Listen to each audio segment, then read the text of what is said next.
Professor Sharma, for long we have been describing Indian society in terms of continuity and change. Do you like to explain Indian society from the same perspective even today? Well, continuity and change have remained constant features of Indian society in terms of its institutions, particularly religion, caste, village community and other institutions, family have remained constant in a certain way and also have changed over a period of time. Now the changes have taken place mainly due to education, industrialization, urbanization. These are the main factors of change, but at the same time some elements, core of these institutions have remained more or less stable. Not really static in the sense, but certainly with modifications. The institutions are persisting in Indian society. There is family, caste, religion, village community. But I think all these institutions need to be redefined, reconceptualized. It is not the same caste which existed, say, in the 50s. Or same way is about the family as an institution. It has taken a different form, different shape. Religion also has a lot of changes due to technology, migration, urbanization. So I think therefore there is a need to redefine, reconceptualize these institutions. Look at the village, for example. Now village is altogether having today very different complexion, but still there is some kind of a ethos of community, those who live in the village. But migration has changed its character particularly. So is education, urban employment and connectivity of those who have migrated with the native villages, native places. I think that these are the factors which can explain largely continuity and change.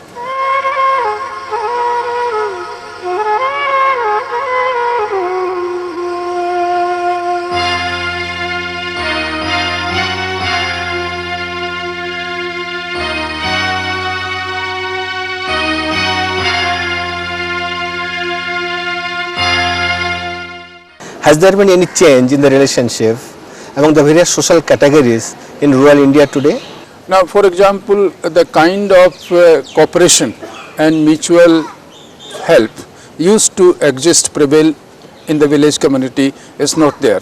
Even if a marriage takes place today in the village, I think one can see the commercialization. Most of the things are hired either from within the village or from nearby towns and cities. Now this mode of transport has come about. Mobile telephones have become very popular. So I think the whole village scene has undergone a change, but still the village people are around. I give two examples. One of the non-farm economic activities in the village, which were hardly in existence, say 50 years ago, 40 years ago. Now about 30% of the village people in India are employed in non-farm activities straight away. So dependence on agriculture has come down considerably. 30% is a significant number of the people. Same thing I can say about the caste. The caste as a system is hardly in existence, but caste as a phenomenon, as a means of identity, one can find in the village community. Now caste is not seen because there is hardly a system like Jajmani. Intercaste dependence. So intercaste relations are of a different kind today.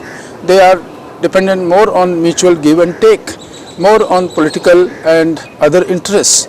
Now it's not caste functions are not ritually or socially shaped relations among the people. I think these two are most important changes in my opinion, and I strongly feel that we need to rethink about institutions like caste, village community, Jajmani relations, intercaste relations, intracaste relations. They are specifically, pragmatically shaped relations today. This does not mean that caste does not exist, or this does not mean that there is no village community. I think about 60% of our people still in one way or other are dependent on agriculture. So, but then agriculture is now having a different character altogether. partly because of commercialization of crops, partly because of new technology which has come about, partly because of people's migration.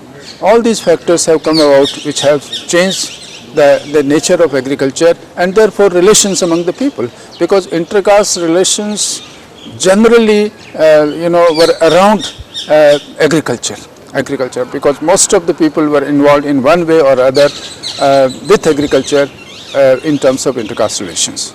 So therefore I think we need to redefine, reconceptualize. I think the other institution which is very important is family.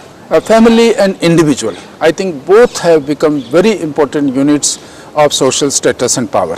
It is not caste as such, though caste, as I said, is there as a phenomenon, but it's used or misused, is appropriated or misappropriated. But family is something which has become quite, because decline of caste as collectivity has strengthened individual and family. This is inverse relationship between caste, family and individual. So when caste has become weak, the individual and family have become strong as units. So the people's interests center around family particularly, and individuals have become somewhat important. This does not mean really that there is individualism. This does not mean that there is just nuclear family in the countryside. Yes, I think what Professor I.P. Desai long ago said, that there is jointness, there are degrees of jointness. So I think jointness as a functional phenomena is still there in a substantial way, in a significant manner it is found. So I think, but then we have to rethink about this. We cannot blindly go on saying that rural India is characterized by caste, joint family, etc., etc. I think these are now not correct perceptions about village community in India.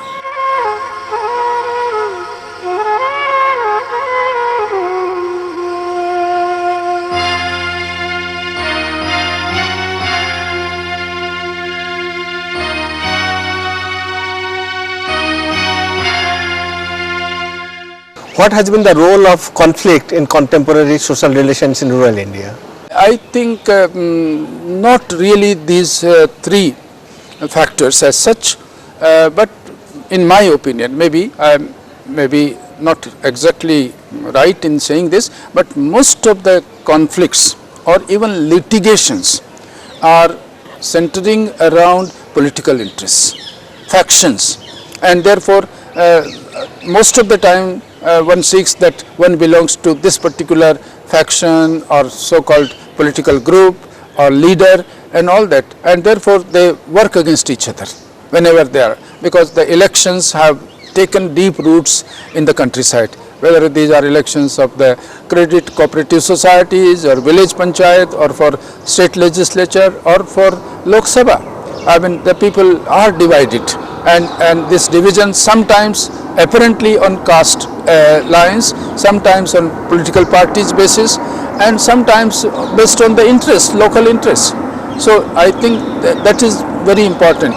Now ultimately one can say it is between the families, the 2, 3, 4 dominant families, but caste as such has declined. Now I recall regarding this, long ago, American scholar Colinda, she studied a West UP village about 4 decades ago, and the people reported her that the problems of the village people were about school, that is education, about income, employment, about migration, about transport, communication, etc.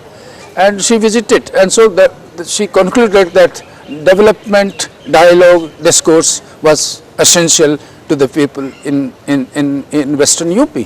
But she visited again the same village after 3 decades or so, and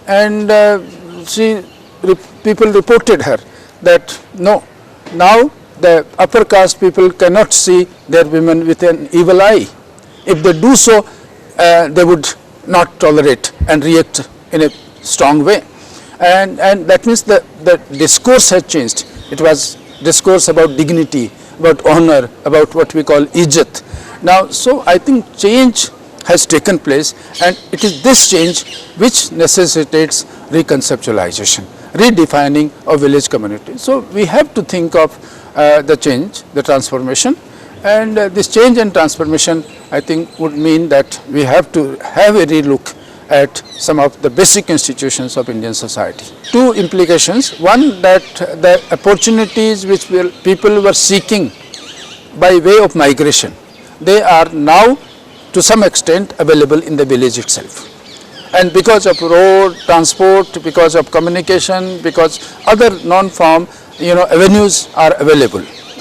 The tea shops on the roadside, the repair of tubes, tires, all sorts of things. Some cottage industries have come about, and people work in the village and they supply unfinished goods to the factories in the capital towns or district towns, etc. So that means that the people which they used to seek such employment in the urban centers outside the village, now part of this is available in the village. And probably for those who control the industry outside in the cities and towns, it's cheaper for them to get the work done in the village. That is one thing. And the other thing that people are, yes, you are right, Professor Deval, that they are coming out of some kind of a binding, some kind of a relationship which was of a binding nature, maybe with rich peasants, maybe with the local moneylender and trader, maybe with some upper caste dominants, maybe whatever, or maybe with somebody who are attached with. So that is also there, that coming out, that 30% people, if they were dependent on some institutions or individuals, families, they have come out and they are on their own. So there is some kind of a sense of standing on one's own, and this is something which is there, and this has resulted in assertion of identity, self-respect, some kind of a dignity, self-dignity. So these are the things naturally, I think, and in my opinion, such a thing strengthens our democracy. The people then cannot be pressurized easily, because they are on their own. In my opinion, I think two things are very important. One, the television network, which is very important. Radio is hardly there now in its television. Maybe that they have a small black and white television, but they have it. That's one thing. The other thing which is very important, the mobile phone. I think almost there is hardly anyone, even the illiterate women would have a mobile, and they would talk to the people who are far off places, at far off places, maybe family members, maybe relatives, maybe acquaintances. So this is happening. This has happened. So the widening of networks has come about. So if anything happens, immediately one comes to know about it. Maybe one is 500 miles away, maybe 1000 miles away, maybe within the village itself. If you are in some other corner of the village, you come to know about it. So I think mobile phones have brought about a communication revolution, much more than earlier radio and television. There were village studies in the 50s, 60s, which we generally thought that they were inspired by functionalism. You look at study by S.C. Dubey, and Srinivas was influenced by British functionalism, and so on and so forth. We used to talk about all that. And then we had agrarian studies in the country, and these agrarian studies, generally speaking, were inspired by Marxism of one or other variety, and we have similar classifications based on Marxist thinking, particularly with regard to high, middle, low, peasants, etc., etc. All that was there. But now I think in last 2 decades or so, the change has come about in thinking, and you call it modernization, maybe in a way, you call it globalization, but now there is a lot of people who have migrated out. For example, you look at Rajasthan, Haryana, maybe some other parts, people have moved in, or Kerala, Malayali people have moved in a big way to Gulf countries. Now they have Gulf money in the villages. They have moved out in other parts of the country. Now earlier people used to migrate to within the country to far off places. Now instead of, now that kind of migration is not taking place. Migration can be from village to district headquarters, to state capital, to Delhi or to Chennai or to Mumbai. But now to going to Gulf countries is a phenomenon which was never thought of in fact, and that is one thing. Now other thing which I have seen, that for example, take the example of Andhra.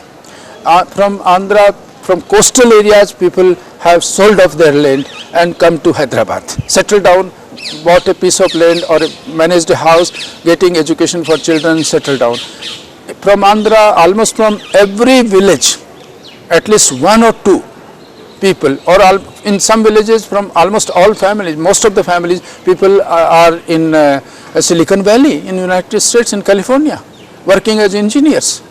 And so this means that how do we really apply what you call the functionalist or the Marxist or some other frame of reference to the rural situation. I think we probably have to rethink of these approaches, these frames of reference, and we have to think of, this does not mean there is no exploitation. I am not saying that this does not mean there is no poverty.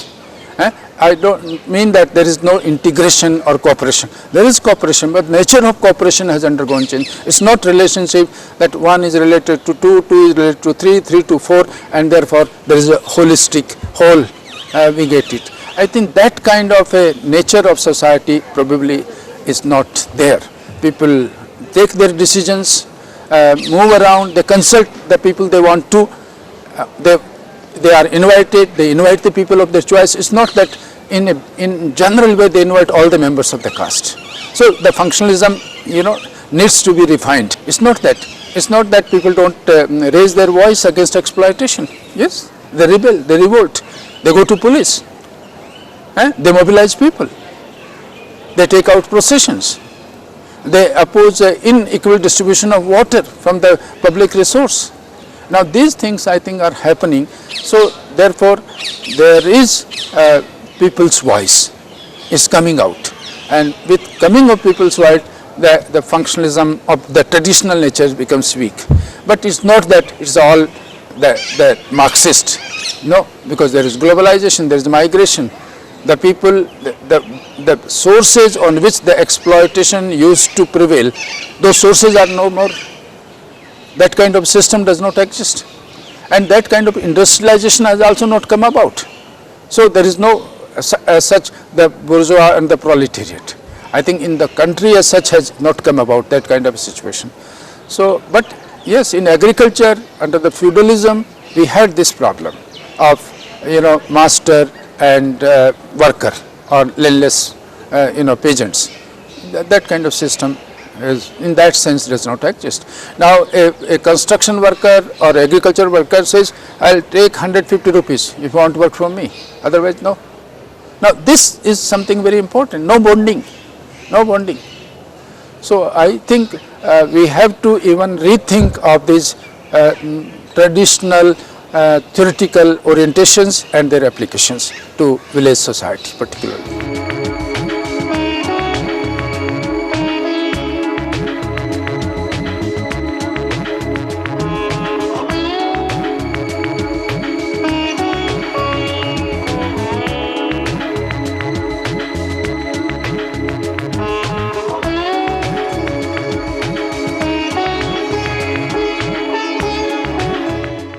For long we have been explaining change in Indian society in terms of functional perspective, Marxian perspectives, and also from the perspectives of modernization and globalization.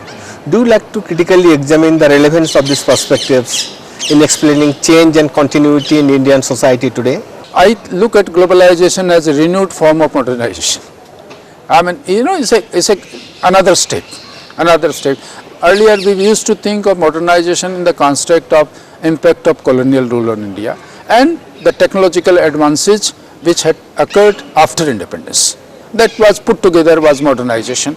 I think it's very difficult to say that this particular change is just simply micro, and this change has no implications, even if it is micro in nature, it has originated from within that it has no implications for the larger society, or the larger changes which are taken place are just there at the macro level and not are filtering down to percolating to the rural society. So I think it's very difficult because of the means of communication, because the people know about the changes.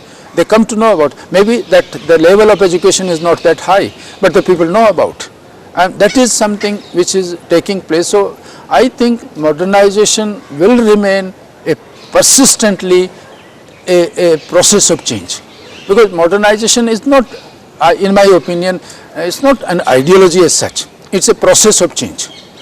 What new elements occur and how they are added to the existing structures.